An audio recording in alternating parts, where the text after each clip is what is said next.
Well,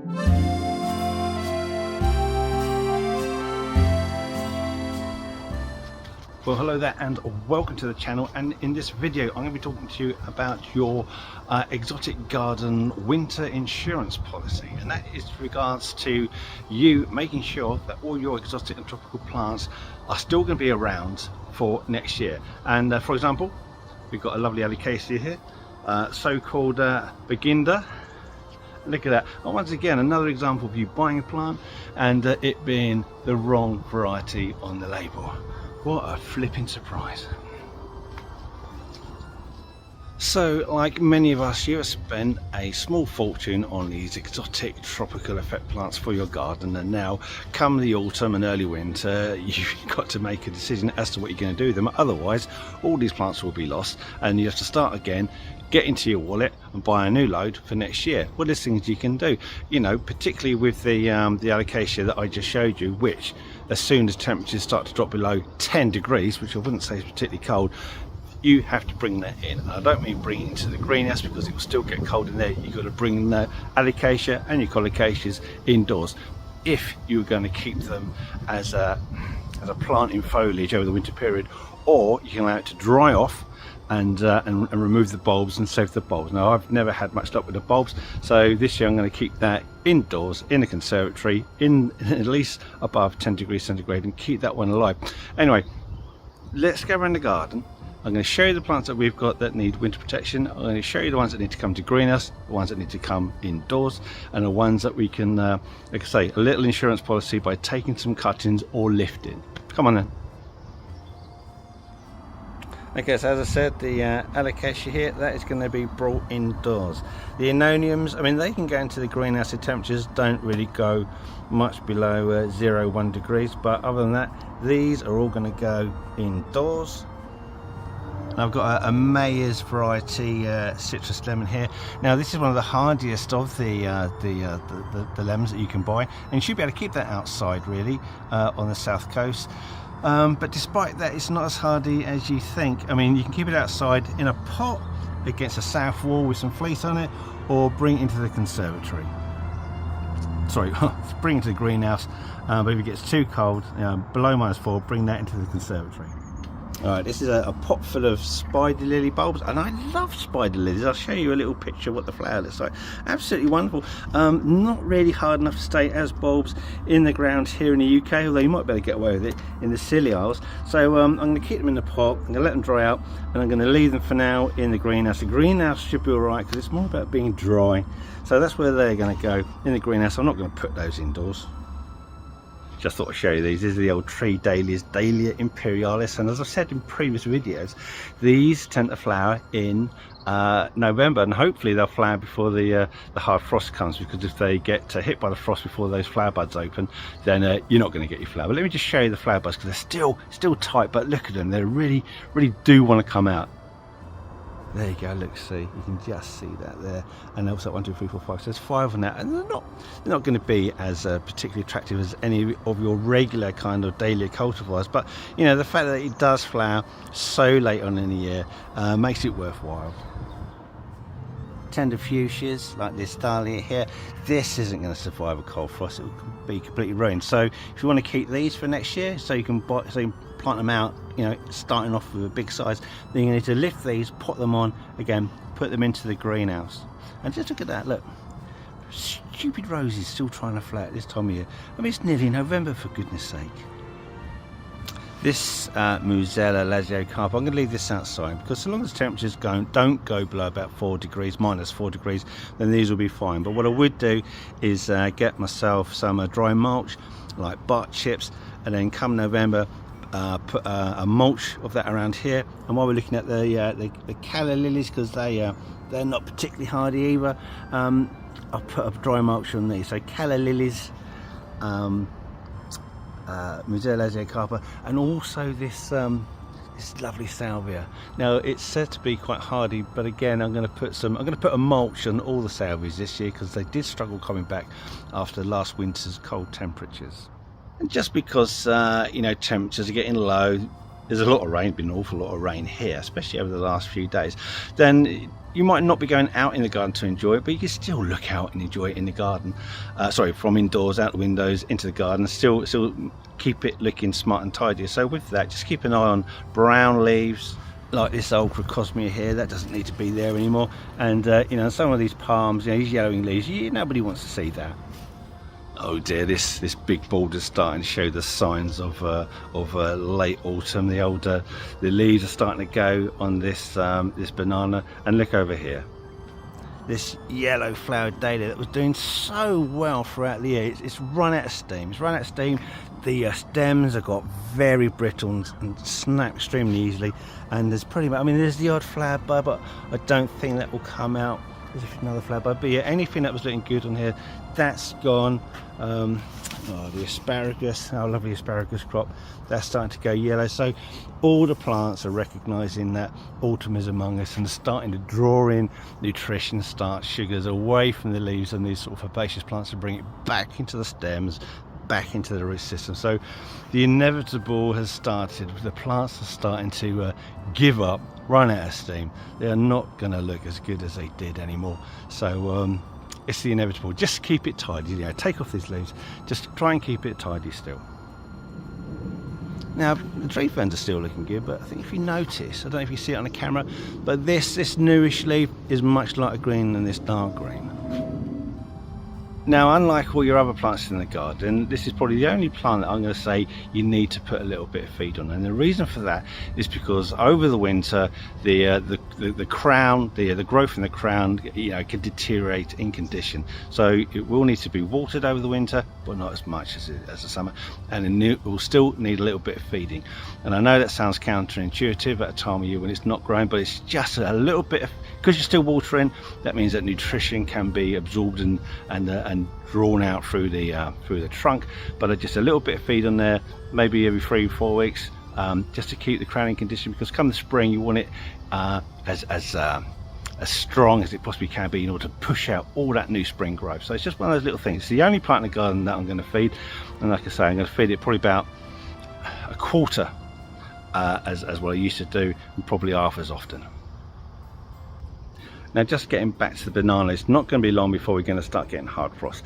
So as soon as these hard frosts are forecast, you have to make sure that you've got all of your winter protection, your fleece, your string, your bags, your dry mulches, whatever it is you need to use later on for your winter protection. Make sure you've got that in stock now, because these forecasts aren't particularly reliable, as you've probably noticed throughout the last few years. So those frosts that you might think are down the road a couple of weeks, you can come home after work, check the forecast, and goodness me, it's going to go to -2 tonight. We've got to rush out and protect anything that is at risk. So the banana will need sorting out at some point, and this and in particular I've got the Abyssinian banana, which I'm going to show you over here.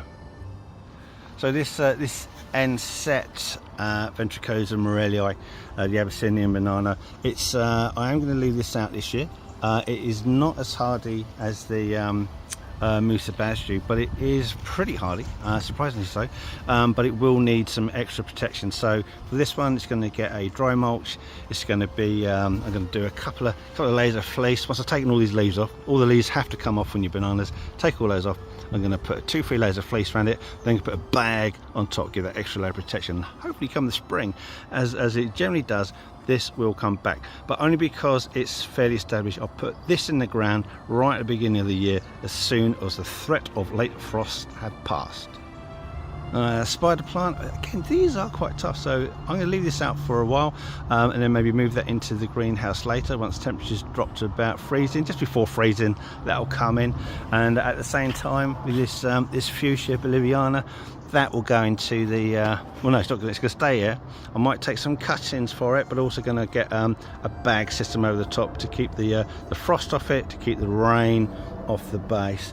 And look at this is the glory lily, and you can see now where the leaves were a dark green earlier in the year, it's all starting to go yellow, and that's because the roots, these tuberous roots here, they're absorbing all the nutrition out of the leaves back into here. And at some point, and definitely before it gets too cold, these will be lifted, dried off, and brought indoors, because they can't go cold at all.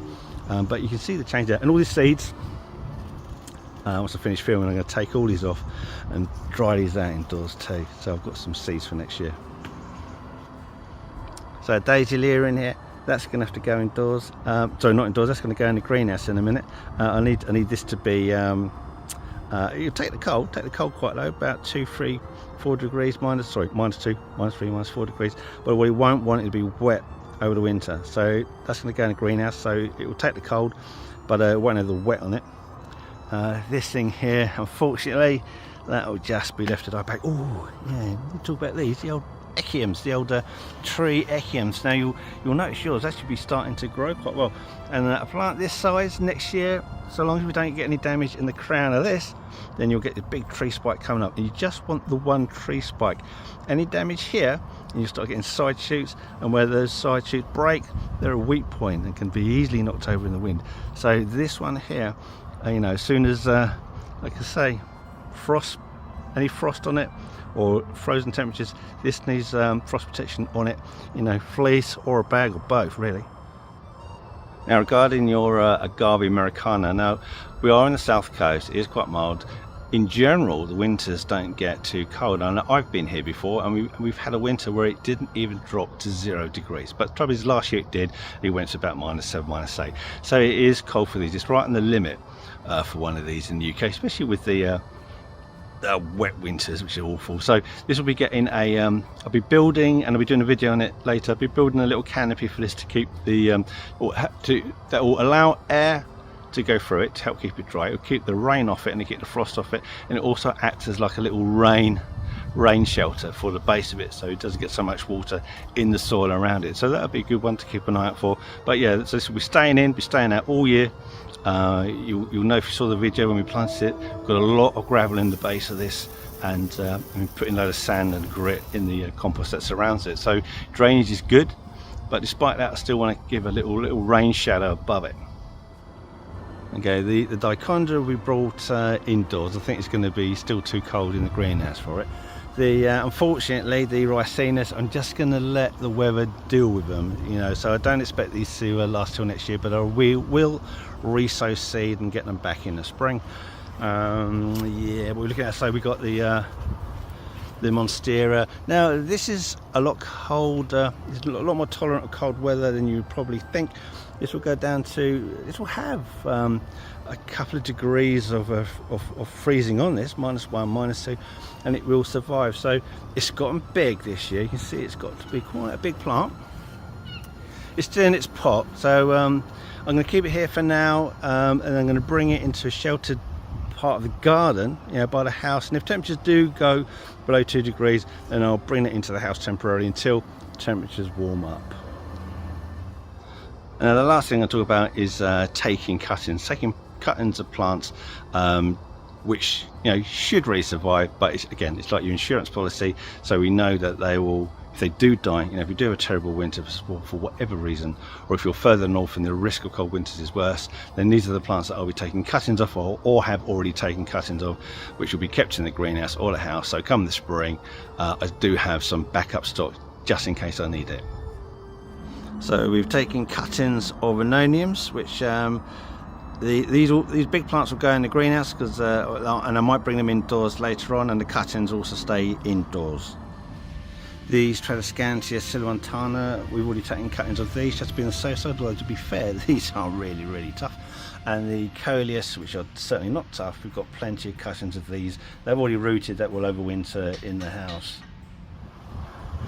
You could put on these pups, I mean they've already got roots coming out of them anyway, but I'm fairly confident this is going to be fine. But if you wanted to, you could certainly take some cuttings of these, that's easily done.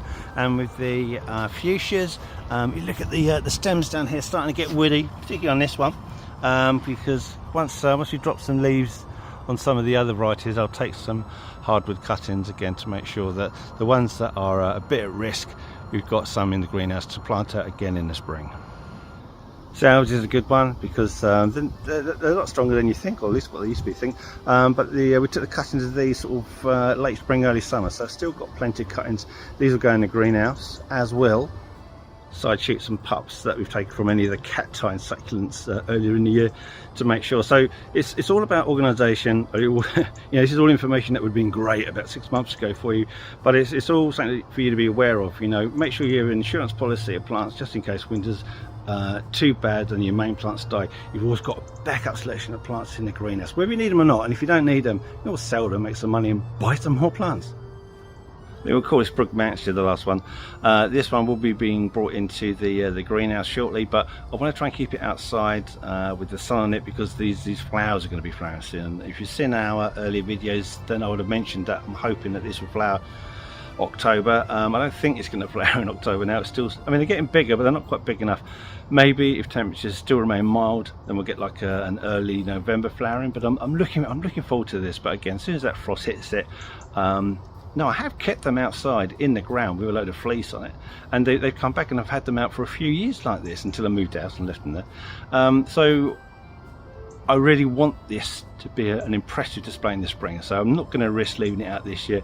I'm going to put it into the greenhouse to overwinter, and then come the spring I'm going to plant it in the ground. It'll be quite big. It will establish, you know, spite its fence, and they'll be left year on year. But again, you can take some cuttings of this during the year.